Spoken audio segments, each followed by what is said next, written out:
बादशाह की 4 बेटियां थीं, जो न सिर्फ खूबसूरत बल्कि नेक दिल, शरीफ और हमदर्द भी थीं। उनमें से 3 की शादी हो चुकी थी, लेकिन सबसे छोटी बेटी नीलोफर अपनी तीनों बहनों से ज्यादा हसीन, समझदार और शरीफ थी। उसके बाल सोने के थे, मगर उसकी शादी इसलिए नहीं हुई कि अभी तक कोई ऐसा शहजादा नहीं आया था जो इतना खूबसूरत, दिलकश और समझदार हो। बादशाह और मलिका अपनी इस बेटी को बहुत चाहते थे और चाहते थे कि वो किसी अच्छे शहजादे से शादी करे। एक दिन शहजादी और उसकी सहेलियां खेलते खेलते शाही महल के करीब वाक़े दरिया तक पहुंच गईं। सहेलियों ने जब देखा कि पानी चांदनी की तरह चमकता हुआ बह रहा है, तो उन्हें दिल की ख्वाहिश हुई कि वो उसमें नहा लें, और उन्होंने शहजादी को भी राजी कर लिया। शहजादी ने अपनी सहेलियों की बात मानी और वो सब दरिया में नहाने लगी। इस दौरान शहजादी के कुछ बाल दरिया में गिर गए और फिर ये सब वापस महल में आ गई। उसके बाल बहते हुए दूसरे बादशाह की सल्तनत में पहुंचे और एक चट्टान पर रुक गए। इत्तेफाक से उस जंगल में उस बादशाह का बेटा शिकार खेलने आया हुआ था और उसके दोस्त पानी पीने के लिए दरिया के करीब आए थे। एक दोस्त ने चमकते हुए सोने के बाल देखे और फौरन उन्हें उठाकर शहजादे के पास ले आया। शहजादा उन बालों को देखकर हैरान रह गया और उन्हें अपने कमरे में ले गया। मलिका ने उसे खाना पेश किया, मगर शहजादे ने इनकार कर दिया। वो खामोश रहा, लेकिन जब अगले दिन नाश्ता और चाय भी न ली तो मलिका परेशान हो गई और बादशाह से कहा कि शहजादा कुछ खामोश है और जब से शिकार से वापस आया है कुछ नहीं खाया। बादशाह ने वजीर के लड़के को बुलाया और कहा, तुम शहजादे से उसकी उदासी का सबब मालूम करो। वजीरजादा शहजादे के पास गया और पूछा, आखिर तुमने कल से खाना क्यों नहीं खाया? तुम इतने खामोश क्यों हो? शहजादा पहले तो बचने की कोशिश करता रहा, लेकिन वजीर के बेटे के बार बार सवाल करने पर शहजादे ने कहा, मैं वो लड़की चाहता हूँ जिसके सोने के बाल हैं। वजीरजादे ने कहा, ये तो कोई बड़ी बात नहीं, मैं भी बादशाह से इजाजत लेकर आता हूँ। फिर वजीरजादा बादशाह के पास गया और कहा, कल जब हम शिकार से वापस आ रहे थे और दरिया के किनारे पानी पीने गए थे, वहां हमें ये सोने के बाल मिले। शहजादा इन बालों वाली लड़की से शादी करना चाहता है। बादशाह ने यह सुनकर शहजादे को बुलाया और कहा, तुम खाना खाओ, मैं हुक्म देता हूँ कि सोने के बाल वाली लड़की को तलाश किया जाए। बादशाह ने इस हुक्म के साथ कोतवाल को भेजा कि वो फौरन लड़की की तलाश शुरू कर दे।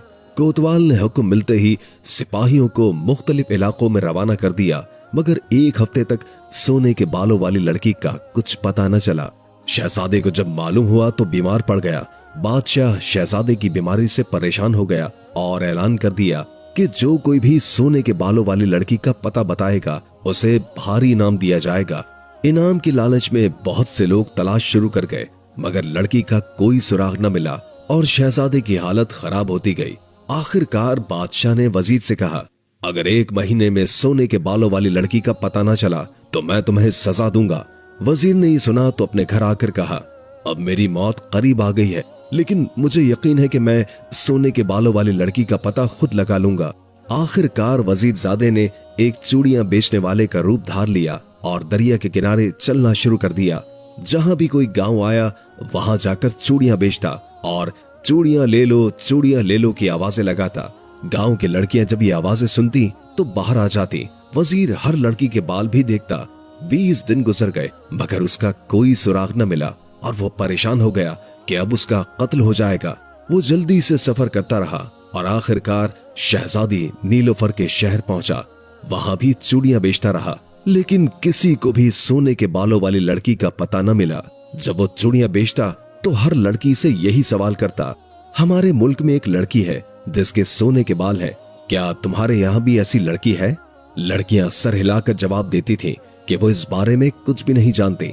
एक दिन जब महीने के खत्म होने में सिर्फ चंद दिन बाकी थे, वजीरजादे को खजानेदार की बेटी ने चूड़ियां खरीदने के लिए बुलाया। जब वो उस लड़की को चूड़ियां पहना रहा था तो उसने उससे भी वही सवाल किया जो वो अक्सर लड़कियों से पूछता था, हमारे मुल्क में एक लड़की के सोने के बाल हैं, क्या तुम्हारे यहाँ भी किसी के सोने के बाल हैं? लड़की ने कहा कि वो शहजादी नीलोफर को जानती है और उसके बाल सोने के हैं।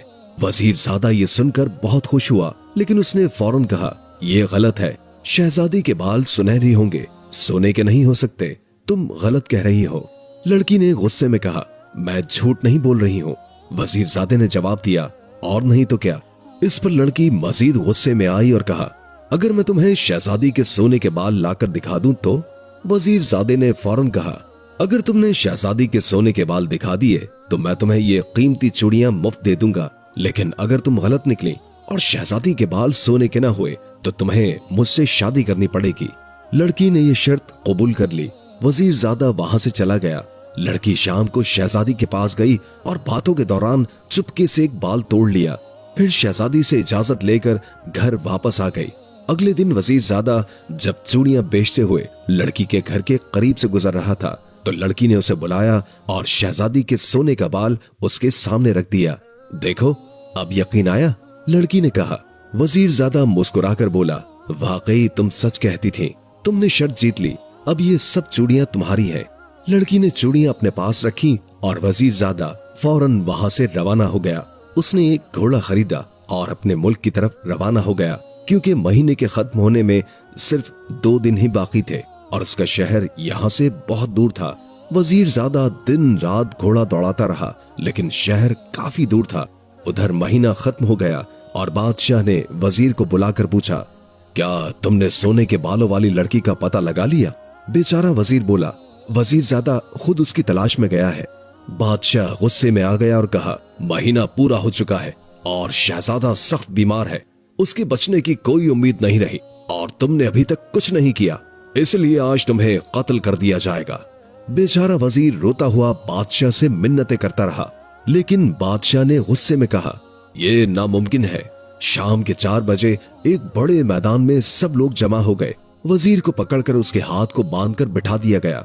बादशाह ने जल्लाद को हुक्म दिया कि वजीर का सर काट दिया जाए। जल्लाद ने तलवार उठाई ही थी कि वजीरजादे की आवाज आई, रुको, कत्ल न करो, मैंने सोने के बालों वाली लड़की का पता लगा लिया है। जल्लाद फौरन रुक गया और वजीर की रस्सियां खोल दी गई। वजीरजादा बादशाह के पास आया और कहा, यहाँ से 200 मील दूर बेजू नगर शहर है, वहाँ की सबसे छोटी शहजादी नीलोफर के बाल सोने के हैं। शहजादा वजीरजादे की बातें सुनकर बहुत खुश हुआ और उसका शुक्रिया अदा किया। वजीर ने बादशाह से कहा कि शहजादा चलने के लिए तैयार है, अगर अल्लाह ने चाहा तो वो कामयाब लौटेंगे।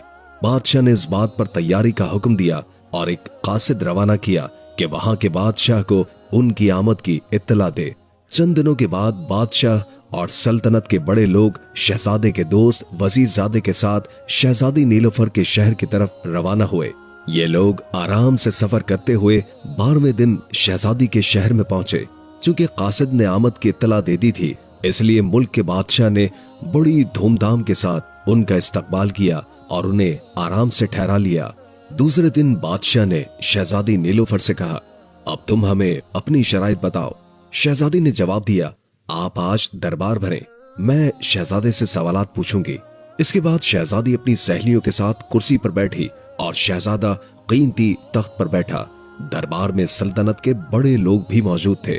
शहजादी की सहेली ने सबको सलाम किया और फिर शहजादे से सवाल किया, आप हमारी अक्लमंद शहजादी के सवाल का जवाब दें, अक्ल क्या खाती है? ये सवाल सुनकर दरबार में सन्नाटा छा गया और शहजादा परेशान हो गया। वो कुछ समझ नहीं पाया तो उसने वजीरजादे की तरफ देखा।